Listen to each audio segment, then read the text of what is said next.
ஒரு கார்த்திகை மாத கருக்கிருட்டு.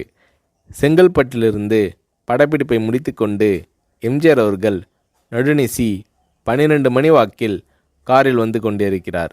கண்விழித்தவாறே தனது காரில் எம்ஜிஆர் அவர்கள் வந்து கொண்டிருந்த பொழுது வழியில் போலீஸ் உடையில் நின்ற ஒருவரை பார்க்கிறார். எம்ஜிஆர் அவர்களின் கார் அவரை கடந்து செல்கின்ற போது எம்ஜிஆர் அவர்களின் நெஞ்சில் பொறி தட்டுகிறது. ஆள் நடமாட்டமே இல்லாத இந்த அர்த்த ராத்திரியில் அந்த போலீஸ்காரர் பஸ்ஸுக்காக காத்து நிற்கிறார் என்பதை எம்ஜிஆர் அவர்கள் புரிந்து கொள்கிறார். உடனே தனது டிரைவரிடம் காரை நிறுத்த சொல்கிறார் எம்ஜிஆர். கார் பின்னோக்கி வருகிறது. போலீஸ்காரரின் அருகில் காரை நிறுத்தி கதவை திறந்து ஏறுங்கள், எங்கே போக வேண்டும் என்கிறார் எம்ஜிஆர். பரவாயில்லை, நான் பஸ்ஸிலே வந்து விடுகிறேன் என்கிறார் அந்த போலீஸ்காரர்.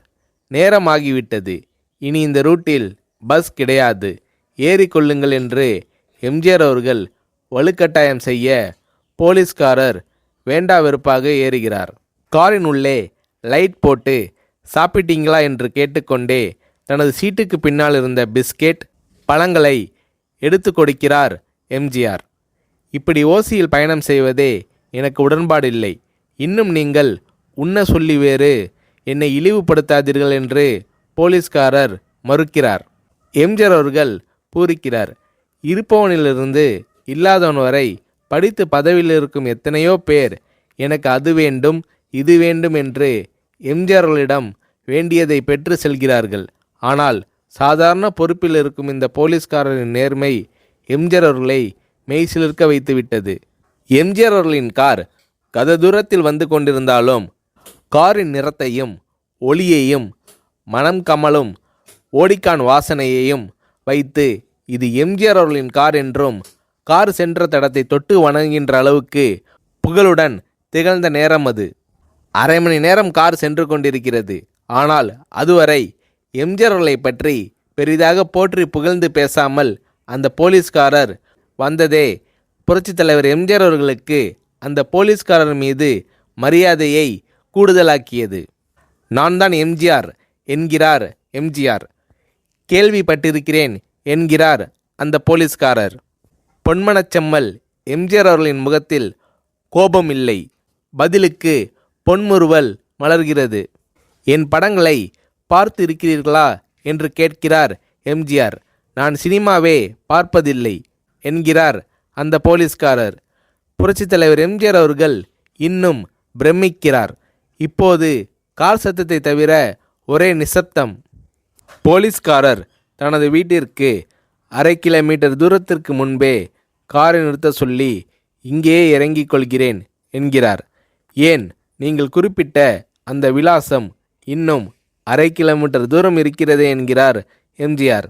சாதாரண போலீஸ் உத்தியோகத்தில் இருக்கும் நான் காரில் வந்து இறங்கினால் என் வீட்டிற்கு அருகில் உள்ளவர்கள் என்னை தவறாக நினைத்து கொள்வார்கள். இதுவரை இப்படி நான் யார் காரிலும் ஓசியில் வந்து பழக்கமில்லை. நீங்கள் இவ்வளவு தூரம் செய்த உதவிக்கு நன்றி என்கிறார் அந்த போலீஸ்காரர். புரட்சித் தலைவர் எம்ஜிஆர் அவர்கள் அதற்கு மேல் எதுவும் பேசவில்லை. அவர் எந்த போலீஸ் ஸ்டேஷனில் பணிபுரிகிறார் என்பதை மட்டும் கேட்டு தெரிந்து கொண்டு கிளம்புகிறார். அடுத்த நாள் செங்கல்பட்டு போலீஸ் ஸ்டேஷனுக்கு ஃபோன் செய்து நான் எம்ஜிஆர் பேசுகிறேன் என்கிறார் எம்ஜிஆர். ஃபோனை எடுத்த டிஎஸ்பி உதறலோடும் உற்சாகத்தோடும் தலைவரே வணக்கம் என்கிறார். இரவு சந்தித்த போலீஸ்காரரை பற்றி விசாரிக்கிறார் எம்ஜிஆர். அந்த டிஎஸ்பி சொல்கிறார், நீங்கள் குறிப்பிடும் அவர் இன்று விடுப்பில் இருக்கிறார். அவர் கையூட்டு வாங்காதவர், கடமை தவறாதவர். காவல்துறையின் நேர்மைக்கு இவரே இலக்கணம். வெற்றிலை பாக்கு, பீடி, சிகரெட் போன்ற போதை வஸ்துக்கள், நாடகம், சினிமா போன்ற பொழுதுபோக்கு அம்சங்களையெல்லாம் இவர் அறியாதவர். கல்யாண வயதில் உள்ள 3 பெண்களையும் கரை சேர்க்க முடியாமல் கஷ்டத்தில் இருக்கிறார் என்கின்ற விபரம் டிஎஸ்பியால் எம்ஜிஆர் அவர்களுக்கு சொல்லப்படுகிறது. அவரை நாளை என் தோட்டத்திற்கு வர சொல்லுங்கள் என்கிறார் எம்ஜிஆர். கேட்டுக்கொண்ட டிஎஸ்பி உங்களோடு ஃபோனில் ஆளுக்கு ஒரு வார்த்தை பேச இன்ஸ்பெக்டர், சப் இன்ஸ்பெக்டர் உட்பட எல்லோரும் ஆசைப்படுகிறார்கள்.